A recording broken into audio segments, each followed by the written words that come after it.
దలుచుకున్నానని కూడా ఈ సందర్భంగా నేను చెప్తున్నాను. దానితో పాటు ఈ జామర్స్ని కూడా అడిగితే ఇవాళ కోర్టులో కూడా ఏం చెప్పారంటే జామర్స్ అవసరమైన చోట్ల పెడతామని ప్రభుత్వమే చెప్పింది. కాబట్టి కోర్టులో న్యాయస్థానంలో ప్రభుత్వం చెప్పేటటువంటి విధానం వేరుగా ఉంటుంది, లోకేష్ గారి విధానం వేరుగా ఉంటుంది. అసలు లోకేష్ గారు ఎందుకు మాట్లాడుతున్నాడు? హోంమంత్రి మాట్లాడటం మానేసింది, లోకేష్ గారే మాట్లాడుతున్నాడు. బహుశా ఆయన లోకేష్ గారి హోమ్ అఫైర్స్ అన్ని చూస్తున్నట్టున్నారు. కేవలంగా పాపం అనిత గారిని అక్కడ పెట్టి అన్ని ఈయనే సంతకాలు చేస్తున్నాడు, ఈయనే అన్ని ఆర్డర్స్ ఇస్తున్నాడు అనేటువంటి మాట కూడా బయట ఉంటుంది. ఇది సరైనటువంటి విధానం కాదని ఈ సందర్భంగా నేను చెప్పదలుచుకున్నాను. చంద్రబాబు నాయుడు గారు లేదా లోకేష్ గారు, ఇవాళ నాకు చిత్రం ఏంటంటే సరే చంద్రబాబు నాయుడు గారికి ఎంత సెక్యూరిటీ ఉందో అంత సెక్యూరిటీ ఉంది.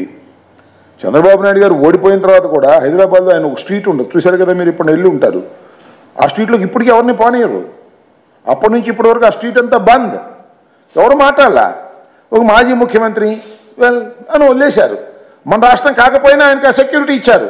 కానీ ఇక్కడ మాత్రం గేట్లు తెరిచి అందరూ రండి, హో రండి, ఇదిగో జగన్మోహన్ రెడ్డి గారు ఇల్లు, ఫోటోలు దిగండి, లేదా కేకలేయండి, అల్లరి చేయండి అని రెచ్చగొట్టినటువంటి సందర్భాలు కనిపిస్తున్నాయి. దుష్ట సాంప్రదాయాలు మీరు ప్రవేశపెడుతున్నారు. చివరికి ఆయన మన లోకేష్ కుమారుడి పేరు ఉంది దేవాంశ, ఆయనకు 6 గన్మెన్లు అంట. అప్పుడు కూడా దేవాంశకు 6 గన్మెన్లు ఉండొచ్చు, జగన్మోహన్ రెడ్డి గారికి మాత్రం డొక్కు బుల్లెట్ ప్రూఫ్ కారు ఇవ్వాలి. అదేమంటే 2 ల్యాండ్ క్రూయిజర్ అని లేనిపోని అబద్ధాలు చెప్పేటటువంటి కార్యక్రమం చేస్తున్నారు. చెప్తున్న మంత్రివర్యులకి అబద్ధాలు చెప్పవద్దు, అబద్ధాలు ట్వీట్ చేయవద్దు. మీరు ఒక బాధ్యత కలిగినట్టు, దో యు ఆర్ ఇన్మెచ్యూర్డ్, నువ్వు ఒక బాధ్యత కలిగినటువంటి పదవిలో ఉన్నావు మీ నాన్నగారి వల్ల.